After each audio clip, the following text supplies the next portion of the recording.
Hi everyone, I'm Lisa and welcome to Lisa's Stamp Studio. Halloween is right around the corner and for the kids it's all about the candy.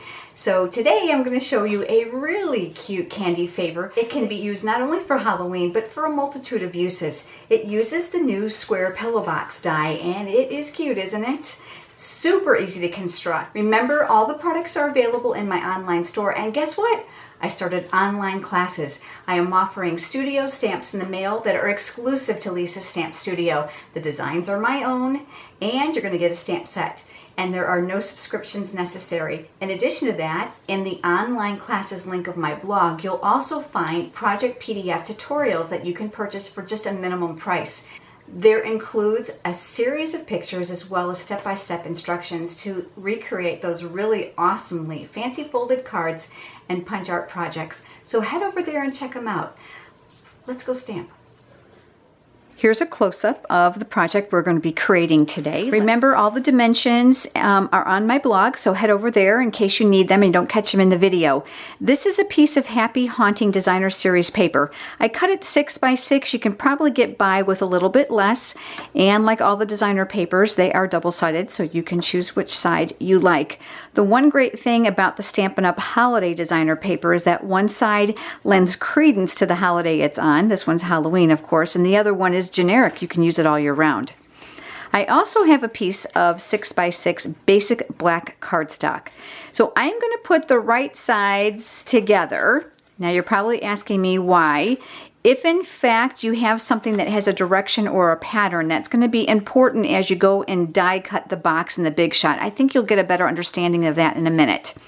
We are going to be using the new square pillow box thinlits. I'm having a ball with this.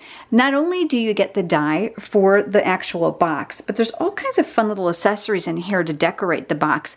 I'm going to be teaching you another pillow box up in the coming weeks that'll show you how to create some windows with these. So with my right sides together, you're going to notice that if you want your pillow box going this way and your paper has a direction, make sure you change it. So I'm going to go ahead and I'm going to run these through the Big Shot. I'm using my magnetic platform to make my life a whole lot easier to hold things in place. Clear mat on the bottom, my paper, and my die together. Now typically these will not cut 2 layers of cardstock. These are very, very thin dies. However, I have 1 layer of cardstock and 1 layer of designer series paper, so it works wonderfully. Gonna put those there. I have another clear mat that's going to go on the top that's going to protect my surface. Just making sure that this is going to fit through the machine without getting jammed, and then I'm just going to crank this through. So here we've got our pieces. I'm adding a piece of grid paper here so that you can see a little bit better. So here we've got the 2 pieces. Now the notches or the tab on the side are actually where the adhesive is going to go, so there's intention for one to be on either side. So what you're going to want to do is you're going to want to use your bone folder and go over the score lines that are created by the die itself. You're going to see how one tab is going to go here to connect it, and the other tab is going to go here to connect it. So that's really simple. But before we do that, in this case, I am going to cut off this area here that has been die cut and actually has formed a crease because I want to leave my box open for a presentation of the candy. The great thing about this, and I know you can't see it on the camera, is there's a line there for you to follow. So that makes it really easy. Now, if you want the same thing on the back side, now would be the time to do that. Now I'm going to flip it over here because it's a little bit easier to see. All right, so now we're ready for our tear tape. So the tear and tape, I'm going to pull off a piece and I'm going to attach it here on the tab. And I'm going to rip. Here's the great thing about this tape, you don't need scissors. You don't have to worry about gunking up your scissors anymore. And this piece on this tab here. Okay, so I've rubbed this or burnished this in order to make sure that it's well stuck. And then I'm going to use a little bit of an X-Acto blade or your paper piercing tool, whichever works. And I'm going to lift just the paper off, which will, remember, one end is going to go here. So we're going to line these up, and I find working with it flat is so much easier. And then this side is going to seal the other end. So we're just going to remove the paper backing as well on this side. Before I go ahead and open this and fill it and finish it, I'm going to work on the spiderweb doily. One side's white, one side's black. I love the black side for mine, but if you went with darker paper, isn't that fun? You can change these around. These can be sponged and spritzed or embossed, so you can change the colors. I found with these that adhesive does not work well. That was really, really tricky. And the new fine tip glue pen, as much as I love it, there was such a large area and it dries quickly, was challenging. So I'm going to use the regular two-way glue pen. This is the craft mat, which is made of silicone underneath. Now the great thing about the craft mat is that adhesive and glue won't stick to it. Yeah, it's going to look kind of messy, but the good news is it won't stick to it. So I can work rather quickly by putting it on. You don't have to cover every spot perfectly, just so you've got some adhesive on there.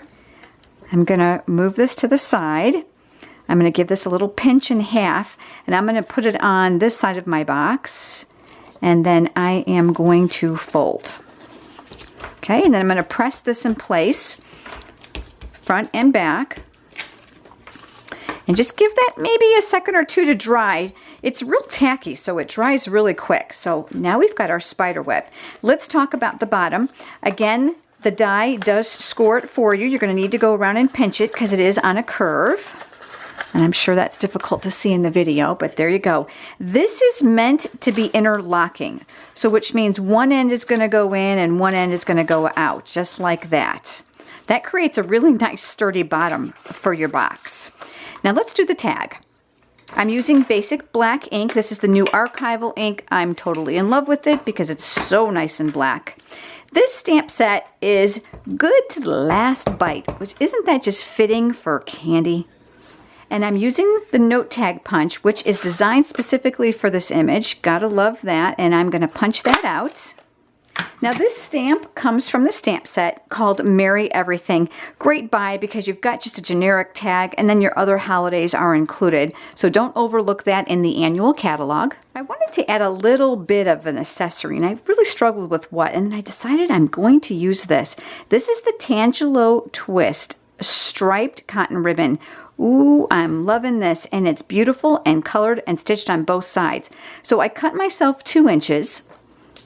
I'm going to use a glue dot and I'm going to put it on the inside here, and I'm going to form a little loop.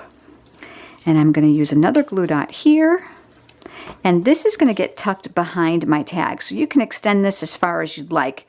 But look, I've got like a cute little tag going on now. I'm going to flip that over. I'm going to add a couple dimensionals to the back here, and then take off the paper backing. And that's going to go here on my box. That is just how simple this is. This is the 4x6 cellophane bag that Stampin' Up! Sells. I love it because of the nice, crisp, clear crunchiness of these bags. I filled it with some awesome candy. Gotta have chocolate. That's what Halloween's about for the kids. And I used about 6-7 inches of the basic black satin ribbon. Of course, you can use anything. And that's gonna fit beautifully down inside of this box. Now, think of what else you can use this for. Wouldn't this be great for showers with a different theme, or birthday parties, or even for Christmas? So don't overlook those great dies in the catalog. So here's today. Here's the original one that I made. And I hope you've enjoyed the project, and I will see you next week. Have a good day, everyone.